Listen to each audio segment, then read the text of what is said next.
What's your favorite daylily? If you're like me, the more you see and the more you look at, chances are you can't answer that question. Today we're at the Western Kentucky Botanical Garden with Dr. Bill Tyler.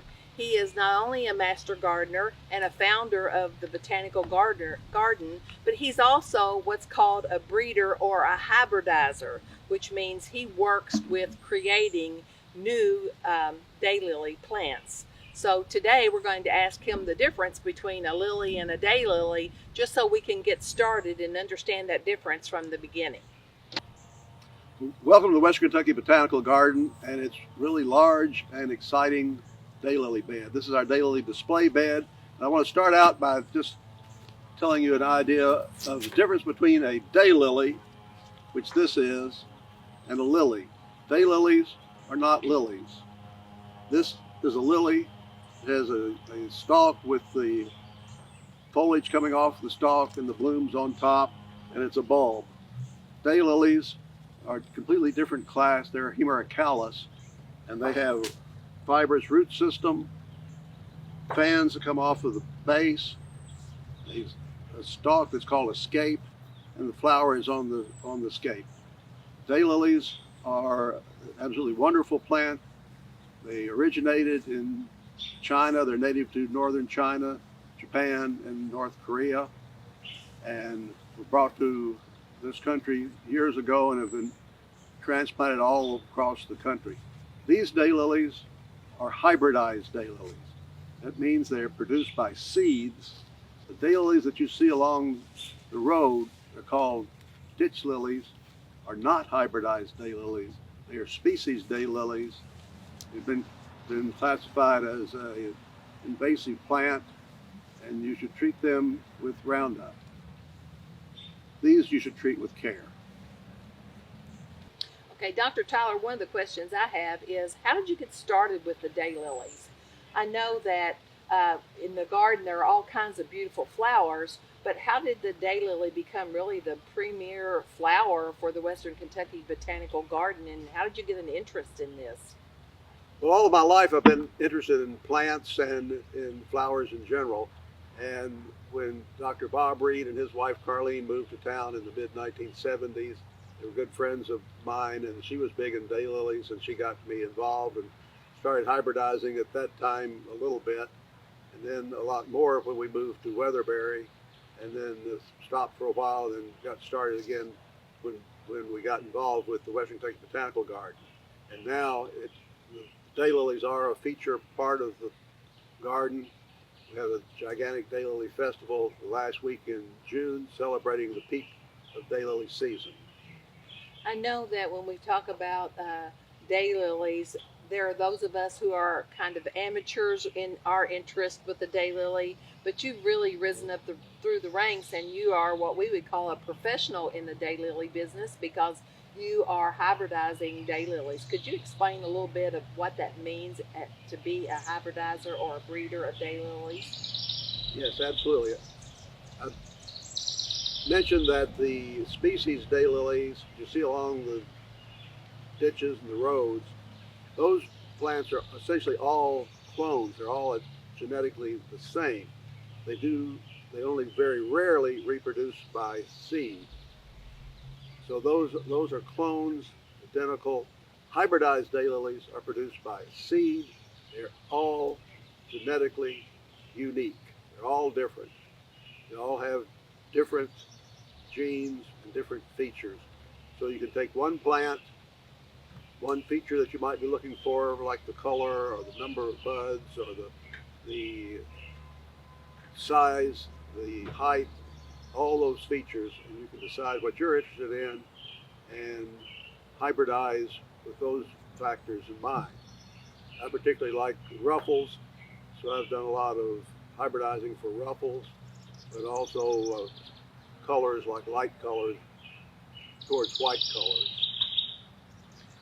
I've noticed you have so many different varieties here, and I know you have some hybrid daylilies that you have taken through the process to actually register a name. What do you have to do to create your own daylily, so to speak, and actually put a name on it? Okay, well, to start out with, daylilies are so easy to care for. As anybody who gardens knows, they're very hardy, and they're also very easy to hybridize and work with. Part of the reason is because their reproductive parts are very visible. So you can easily find the pollen on the stamen of one plant, pick it off, go to another plant, rub it on the pistil, the female part, and with any luck, pollen will work down into the ovaries and fertilize some of the eggs in there, and you'll develop new plants. You'll develop a seed pod and subsequently plant those seeds and develop a new plant. I noticed that you've got several different types of flowers that you have there. Are any of those your namesakes? Uh, well, this actually is a seedling. It's not one that I've named yet. Okay, well, let's move to a different part of the garden and have you showcase a couple of the ones that you have put your names on. All right. Now we've moved over to some of the hybrid daylilies, and these are some that Dr. Tyler has names for, so I'm going to let him share that with you. Well, this plant is called Bill Tyler. It was hybridized by Irby Phelps, who's a hybridizer in central Kentucky who is now retired. And he did that plant and named it Bill Tyler. He also hybridized this plant and named it Susie Tyler. So we're very proud to have those named after us, and they're really nice plants. And we do get out here early in the morning and take pollen from one and put it on the other. So we have mating between Bill and Susie, and we'll see what is produced. Okay, and let's step on back a little bit and talk about the one that you have hybridized and the name of it.